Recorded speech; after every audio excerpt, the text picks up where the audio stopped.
আজকে বাড়িতে যাব 11 দিন বাবার বাড়ি থাকলাম। তো সকালবেলা উঠে দেখি মা কত পিঠা বানিয়েছে, ভিজনা পিঠা, তারপরে চিতই পিঠা, আরও কয়েক রকম পিঠা বানিয়ে রেডি করে রেখেছে। বাসায় এসে দেখি মাথায় হাত, আমার গাছগুলো একটু পানি দেয়নি। রায়নাবু কিন্তু বাসায় ছিল, তাও একটু পানি দেয়নি। আসসালামু আলাইকুম, নতুন একটা ভিডিওতে আপনাদের সবাইকে স্বাগতম। সবাই কেমন আছেন? আশা করি নিশ্চয়ই ভালো আছেন। আমি আলহামদুলিল্লাহ ভালো আছি। আজকে বাসায় যাব, মাকে বলতেছি চলো যাই। মা বলছিল আরও কিছুদিন থেকে যাও। আমি বলছি না, বড় ছেলেকে স্কুলে ভর্তি করতে হবে, মেজো ছেলেকে তো করানো হয়ে গেছে, রেজাল্ট আনতে হবে, চলো যাই। মাকে নিয়ে গেলাম। আর ঘুম থেকে উঠেই দেখি মা কত কিছু রেডি করে রাখছে। 10:30 বাজে। আমি মাত্র ঘুম থেকে উঠেই একটু ক্যামেরা অন করলাম। এই যে ছেলেরা ঘুম থেকে উঠে বসে আছে, তারা আজকে বাসায় যাবে, তার জন্য তাদের মন খুবই খারাপ। নানু বাড়িতে বেড়াবে, বলছি আবার কয়দিন পরে আসবো, চলো যাই। তারপরও মন খারাপ। আর ঘুম থেকে উঠে নাস্তা পাইতাম, ঘুম থেকে উঠে খাবার পাইতাম। এখন বাসায় যাচ্ছি, এখন আর সেই নাই, মা আছে বলেই সব কিছু রেডি। তো এই যে ছেলে দোল খাচ্ছে, তো নাস্তা করব। ঘুম থেকে উঠেই দেখি চিতই পিঠা, ভিজনা পিঠা বানানো শেষ। বাসায় যাবে তার মেয়ের জামার জন্য, এগুলি সব বানায়ে রেডি করে রেখেছে। আসলে মা তো মাই হয় বলেন, মা কত কিছু করে রেডি করে রাখছে। আর এই যে বড় ছেলেটা যে চুপ করে আছে, যেতেই চাচ্ছে না। তো ওই যে ওরা পরোটা খাবে, নানুর বাড়ির পরোটা, আর নানুর হাতের পরোটা বলে খুব মজা। তো এক একজনের বায়না 2টা 3টা করে খাবে। তো রায়ান খেয়েছে 3টা, কিন্তু সায়ান খেতে চাইছে, খেতে পারেনি, একটাই খেয়েছে। জায়নও একটাও সম্পূর্ণ খায়নি, বাকিটুকু আমি খেয়েছি। এই যে নাস্তা, ঘুম থেকে উঠে মুখটা ধুয়েই ফ্রেশ হয়েই নাস্তা করতে বসছি। আরামের দিন শেষ। আগামীকাল থেকে আমার আরাম আর নেই। আমি নাস্তা তৈরি করে দিব আর সবাই খাবে।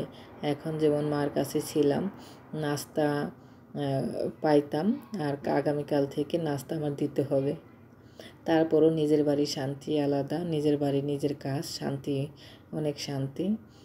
তো এই যে নাস্তা করা শেষ। এখন ওই যে মা তার মেয়ের জামার জন্য পিঠা বানাইছে। এখন ওই যে ভিজেনা পিঠা, এগুলো এখন প্যাক করতেছে। সকাল ভোরে বানাইছে, ঠান্ডা হয়েছে। এখন এই যে একটা পলিথিন দিয়ে কাগজ দিয়ে ভালো করে বাঁধতেছে। আর এই যে মুরগির মাংস ভুনা করছে, চিতই পিঠা দিয়ে খাবে, দেখেন। তো আমি বললাম আমি ধরি, তুমি বাঁধো।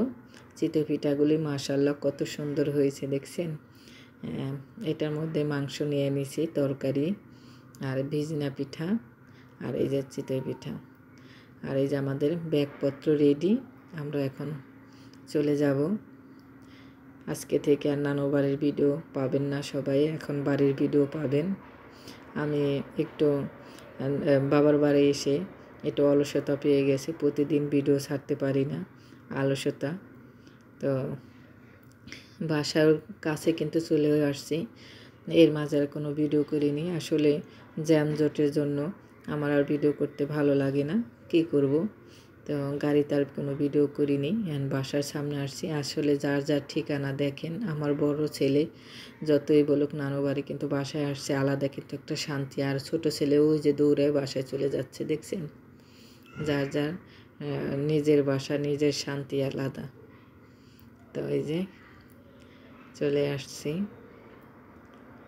অনেক ভাবতেছিলাম গাড়িতে বসে বসে লিফটে থাকবো কি না, কারেন্ট চলে যাবে কি না, তাহলে এত গাড়ি এত ব্যাগপত্র নিয়ে কী করে 7 তলায় উঠবো।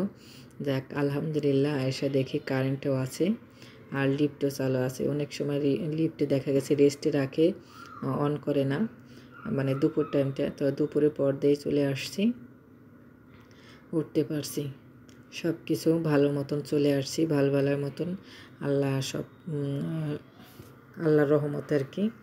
তো বাসায় এসে এই যে হাঁটা যায় না, কি যে ধুলা পড়ে আছে জানেন না, অনেক ধুলা, অনেক ময়লা। তো এখন শুধু বরকাটা ছেড়ে তারপরে ঘর ঝাড়ু দিচ্ছি, তাহলে হাঁটাই যাচ্ছে না। আবার এই পায়ে পায়ে আবার খাটে উঠতেছে ওরা। তো খাটটা ঝাড়ু দিয়ে এগুলো দেখেন কি যে ময়লা, খালি এটুকু তা পুরো ঘর ময়লা, অনেক ঝাড়ু দিছি।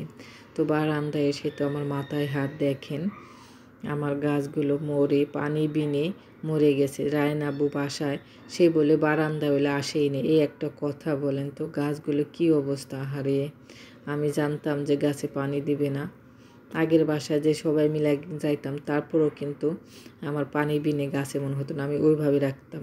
তো আমি জানি যে রায়ন আব্বু বাসায় আছে, পানি দিবে, কি গাছের অবস্থা দেখে আমার এত কষ্ট লাগছে। আসলে ওরা পানি পায় নেই বিনেই ওরা গাছটা ঝরে যাচ্ছে। আর প্রতিদিন গাছগুলোতে ফুল দিত, বারান্দায় আসলে না একটা শান্তি লাগতো ফুলগুলি দেখলে। আর কি অবস্থা, চারিদিকে দেখছিলাম।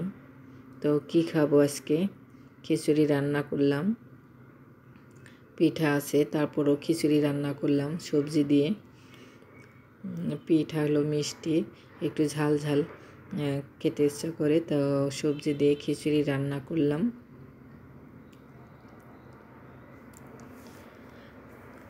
খিচুড়িটা কিন্তু খেতে দারুণ হয়েছে। আর আমার ভিডিওটি যে যেখান থেকে দেখতেছেন কাছে ও দূরে, তাদের অসংখ্য ধন্যবাদ। ভিডিও দেখার সময় একটা লাইক দিয়ে দেখবেন। ভিডিওর কোনো অংশ ভালো লাগলে কমেন্ট করবেন। আমার ইউটিউব চ্যানেলটা সবাই সাবস্ক্রাইব করবেন, যারা করেছেন তাদের অসংখ্য ধন্যবাদ, যারা করেননি প্লিজ আমার ইউটিউব চ্যানেলটা সাবস্ক্রাইব করবেন। এই তো আমার খিচুড়ি হয়ে গেছে, সবজি খিচুড়ি, আর খেয়েও নিচ্ছি। তো আমার খিচুড়িটা কেমন হয়েছে কমেন্টে জানাবেন। আর সন্ধ্যায় হলো ছেলেদের জন্য মিষ্টি বানিয়েছি। এখন ছেলেদের জন্য কি কি নাস্তা বানাই সেই ভিডিও থাকবে। আলু দিয়ে মিষ্টি বানিয়েছিলাম, ছোট ছোট 2টা আলু দিয়ে মিষ্টিটা বানিয়েছি। তো আলু সুন্দর করে বেটে নিয়েছি, মানে সিদ্ধ করে বেটে নিয়ে তারপর গুঁড়া দুধ, তারপর কর্নফ্লাওয়ার আর একটু সোডা দিয়ে ভালো করে মাখিয়ে তারপরে মিষ্টি বানিয়ে ভাজছি, ভেজে তারপরে শিরার মধ্যে ভিজিয়েছি। খুব সহজেই বানানো যায় আর খেতেও ভালো লাগে। এই যে দেখেন কালারটা কত সুন্দর হয়েছে। ছেলেদের নাস্তা দেওয়ার জন্য এটা কিন্তু পারফেক্ট। হ্যাঁ, অল্প সময়ের মধ্যেও হয়ে যায়, কোনো ঝামেলা নেই, খেতেও ভালো, মিষ্টি তো দেখতে যতটা সুন্দর হয়েছে খেতেও কিন্তু দারুণ হয়েছে। তো আমার আলু দিয়ে মিষ্টি বানানো কেমন হয়েছে কমেন্টে কিন্তু জানাবেন। তো সবাই ভালো থাকবেন, সুস্থ থাকবেন, দেখা হবে নতুন আরেকটা ভিডিওতে। আজ এই পর্যন্ত, সবাই ভালো থাকেন, সুস্থ থাকেন, আল্লাহ হাফিজ।